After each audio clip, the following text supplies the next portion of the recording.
L'UEMOA, l'Union économique et monétaire ouest-africaine. L'UEMOA, 8 pays, un destin commun, un espace économique harmonisé, ouvert et concurrentiel. L'UEMOA, votre guide au cœur de l'Afrique, des grands événements et des grandes mutations sur Africable.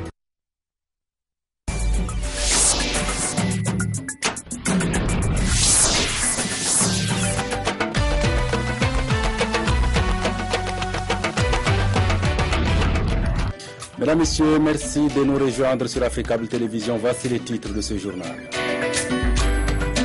Les troupes franco-maliennes continuent leur progression au nord du Mali après avoir repris le contrôle de Gao samedi. Elles sont désormais aux portes de Tombouctou. On fait le point complet de la situation dans un instant. Il aura fallu 5 heures pour éteindre l'incendie qui s'est déclaré samedi soir dans une discothèque de Santa Maria dans le sud du Brésil. On y dénombre 245 morts devant le choc et le désarroi. La présidente Dilma Rousseff a dû écourter sa visite au Chili.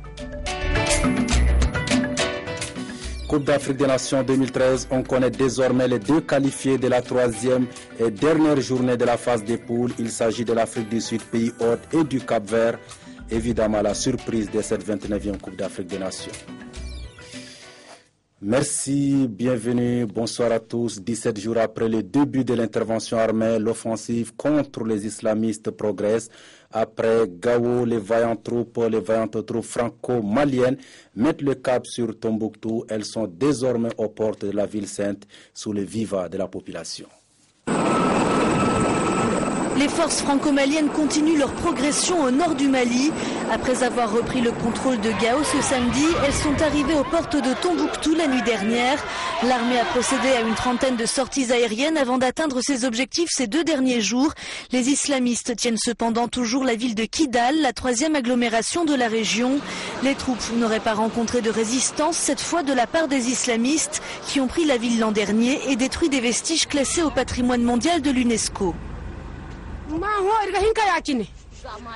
On ne pouvait pas enlever notre voile, on devait porter des vêtements conformes à l'islam qui nous couvrent de la tête aux pieds, sinon c'était des violences et des menaces à chaque fois.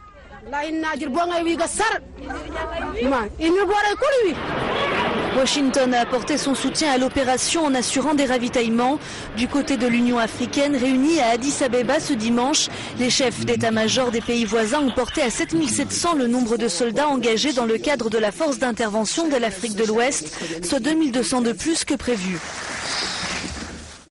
Les jeunes chrétiens du Mali se mobilisent pour l'effort de guerre. C'est dans ce cadre qu'une cérémonie organisée par l'association des groupements des églises et missions protestantes évangéliques du Mali a eu lieu ce dimanche à l'église chrétienne de Daouda Bougou à Bamako. Nadia Peadi, Cheikh Tidiane Koulibaly. C'est dans cette ambiance de louange et d'adoration de Dieu que le Comité national de la jeunesse chrétienne a lancé ce programme dénommé Actes citoyens de la jeunesse. Le but étant de prier pour une sortie immédiate de crise au Mali, le secrétaire général du ministère des Affaires religieuses et des cultes encourage l'initiative. Un sentiment de joie, un sentiment de satisfaction et un sentiment de fierté que je ressens en ce moment en voyant toute cette jeunesse de la GMPM ensemble en train de chanter, de louer Dieu, d'élever leur voix vers Dieu pour le prier pour notre pays. C'est beaucoup réconfortant. Cependant, l'acte citoyen de la jeunesse ne s'est pas limité qu'à la prière. Il y a eu également des dons de sang et de collecte de fonds en vue de soutenir l'armée malienne au front. Le lancement du programme dénommé Acte citoyen de la jeunesse chrétienne est avant tout un acte de foi. La Bible nous dit que la foi sans les œuvres est vaine. Nous répondons également à l'appel lancé par le président de la République demandant à tous les citoyens, fils de ces pays, de se considérer comme un soldat. Le Mali aujourd'hui plus que jamais a besoin de ces actes patriotiques, surtout émanant de la jeunesse, qui est d'ailleurs le garant de son avenir. Le Conseil de paix et de sécurité de l'Union africaine demande une aide temporelle d'urgence à l'ONU pour financer le déploiement de la MISMA, la mission internationale de soutien au Mali. Le défi logistique reste l'un des principaux enjeux de ces sommets d'Addis Abeba. Un appel entendu par l'Union européenne qui participe également à ces sommets. Je vous propose d'écouter le commissaire au développement de l'Union européenne. Le premier volet, le volet humanitaire, où nous avons suivi tous les réfugiés et nous avons augmenté notre fonds jusqu'à 78 millions d'euros. Le deuxième volet, c'est le soutien pour les forces africaines éventuelles. Nous avons réservé 50 millions d'euros pour soutenir les forces africaines quand il va être établi. Et ce n'est pas le dernier mot. Si il faut trouver plus d'argent, nous sommes prêts à chercher. Restons dans le cadre de ce sommet de l'Union africaine d'Addis Abeba pour signaler que le président sortant de l'organisation panafricaine, le Béninois Yayi Boni, a salué l'intervention française au Mali avant de céder son fauteuil au Premier ministre éthiopien Haïlé Mariam Desalegn, qui devient ainsi le nouveau président de l'Union africaine. Voilà, parlant justement de la libération de Gao, nous avons en ligne de cette ville un habitant. Monsieur, bonsoir. Alors, vous êtes à Gao. La ville a été reprise hier par les troupes franco-maliennes. Quelle est la situation qui prévoit actuellement?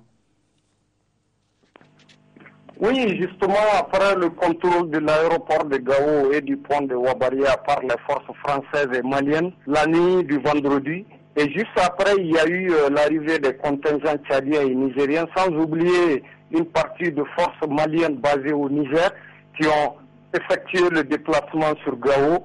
Il n'y a que la liesse à Gao. La population est très contente de cette intervention française et malienne à la fois. Mais il faut quand même noter que le contrôle se fait petit à petit. Les forces françaises et maliennes sont en train de tout faire pour contrôler parfaitement la ville de Gao. Aujourd'hui, vers les environs de 16h, un réseau a été rétabli, ce qui permet vraiment aux uns et aux autres de communiquer, histoire d'aider également la population, parce que les forces françaises et militaires, parce qu'il faut le dire, la lutte se mène là ensemble, la population également a son mot à dire. Après l'aéroport et le point stratégique, on l'a appris également, l'armée française contrôle désormais le centre-ville de Gao. Vous nous confirmez cette information? Ce que nous pouvons dire, aujourd'hui, là où nous sommes, la ville est prise par les forces françaises et maliennes. Ça, nous pouvons le confirmer avec certitude. Mais, hormis tous ces aspects, il faut dire quand même que, malgré le fait que la ville est contrôlée à 100% par les forces maliennes et françaises, il reste quand même à fouiller. Voilà ce qu'on peut dire un peu sur la situation de Gao. Monsieur, merci pour ce témoignage et bon courage à vous. En Égypte, les manifestations pour le deuxième anniversaire de la Révolution ont fait une quarantaine de morts à Port Saïd. Au moins 30 personnes ont été tuées et des émeutes ont éclaté après la condamnation à mort de 21 personnes impliquées dans les violences lors d'un match de football l'année dernière. Devant la persistance de la violence, l'opposition menace de boycotter les prochaines élections législatives. Je vous l'annonçais également en titre, le choc et l'émotion à Santa Maria dans le sud du Brésil où 245 personnes sont mortes samedi soir dans l'incendie d'une boîte de nuit. Il s'agit d'un des incendies les plus meurtriers depuis plus d'une décennie dans une discothèque brésilienne et la présidente Dilma Rousseff a dû écourter sa visite au Chili. Il aura fallu 5 heures pour éteindre l'incendie et les autorités brésiliennes travaillent toujours à dégager les cadavres. Des centaines de corps, pour la plupart des étudiants à peine âgés d'une vingtaine d'années. D'après les premiers témoignages, le sinistre s'est déclaré vers 2 heures du matin dans la boîte de nuit Le Kiss, dans la ville universitaire de Santa Maria au sud du Brésil. Un incendie provoqué par un show pyrotechnique exécuté par le chanteur invité sur scène et qui aurait embrasé le plafond de la discothèque avant de se propager à tout l'établissement. La majorité des victimes sont mortes piétinées par une foule incontrôlable, d'autres ont succombé à l'inhalation de gaz toxiques. Dilma Rousseff, la présidente brésilienne, a écourté sa visite au Chili. Elle, qui a vécu une grande partie de sa vie politique dans cet État, s'est adressée très émue à la nation brésilienne. Estamos juntos. Nous sommes ensemble. Cela est nécessaire de se soutenir. Même s'il y a beaucoup de tristesse, nous nous en sortirons. D'après plusieurs témoignages, les agents de sécurité de la discothèque auraient bloqué plusieurs portes de sortie, notamment la principale, pour éviter que les clients ne partent sans payer leur consommation. Une erreur de jugement qui a provoqué des centaines de morts. Dakar, comme la plupart des capitales africaines, fait face au quotidien à la problématique de la gestion des ordures ménagères et des ordures de tout genre, bien qu'elle soit l'affaire des pouvoirs publics et relève également du devoir civique. Sur le dossier de ce journal illécien Mamadou Ndiaye avec notre bureau permanent dans la capitale sénégalaise. La santé n'a pas de prix, la propreté qui la procure non plus. Dakar, capitale du Sénégal, vitrine du pays, fait face au quotidien à l'épineuse question de la gestion des ordures. Au niveau de Dakar, on prend 1500 à 1700 tonnes d'ordures par jour. Mais ce que je peux donner comme chiffre réel ici à Grand Yoff, nous prenons chaque jour du lundi au dimanche inclus, chaque jour 135 à 140 tonnes d'ordures. Jadis une compétence transférée au niveau local, la gestion des ordures ménagères est aujourd'hui entre les mains de l'État, qui ambitionne à nouveau de la confier aux collectivités locales. Une interrogation s'impose. À qui la charge de la gestion des ordures? Il est vrai que le président Macky Sall a déjà annoncé que la gestion des ordures allait être retournée à l'entente Dakar, pour ce qui est justement de la région de Dakar. Mais puisque la reprise de la gestion des ordures a été faite par la voie législative, il fallait attendre la mise en place de la nouvelle Assemblée nationale pour justement retourner la gestion des ordures à l'entente Dakar. Face à une organisation institutionnelle qui se cherche, se trouve la réalité du ramassage d'ordures au quotidien. Mbobos a atteint ses limites et les charretiers jouent la carte de l'anarchie. C'est très difficile de collecter, de prendre les ordures et le lendemain ou 48 heures après, vous voyez qu'il y a des charretiers qui sont là et qui déversent encore leurs ordures. Et c'est un éternel recommencement. Nul n'est censé ignorer la loi, une disposition juridique qui semble échapper à bon nombre de nos concitoyens. Le dépôt d'ordures constitue un délit. Quand on dépose des ordures, c'est un délit en matière d'hygiène. La peine encourue est de 2 mois à 2 ans ou 200 000 à 2 millions d'amendes. Il s'agit de dépôt d'ordures sur la voie publique, de dépôt de gravats, ferrailles et d'épaves. Autre fait marquant dans le secteur du ramassage des ordures, il s'agit des mouvements d'humeur répétitifs.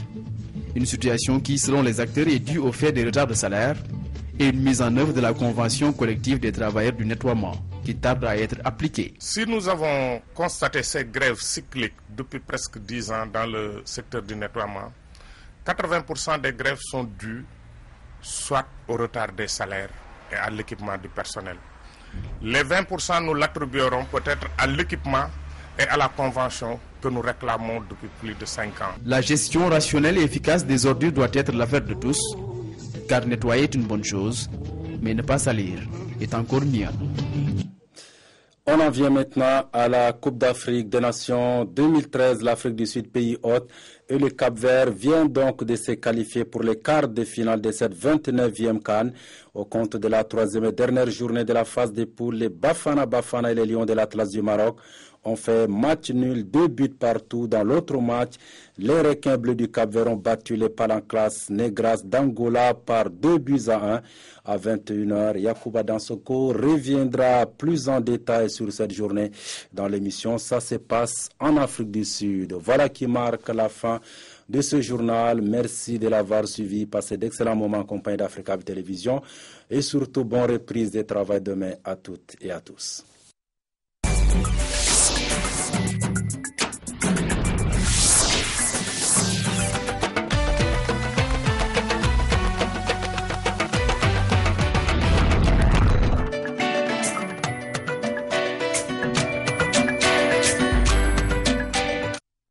L'UEMOA, l'Union économique et monétaire ouest-africaine. L'UEMOA, 8 pays, un destin commun, un espace économique harmonisé, ouvert et concurrentiel. L'UEMOA, votre guide au cœur de l'Afrique, des grands événements et des grandes mutations sur Africa.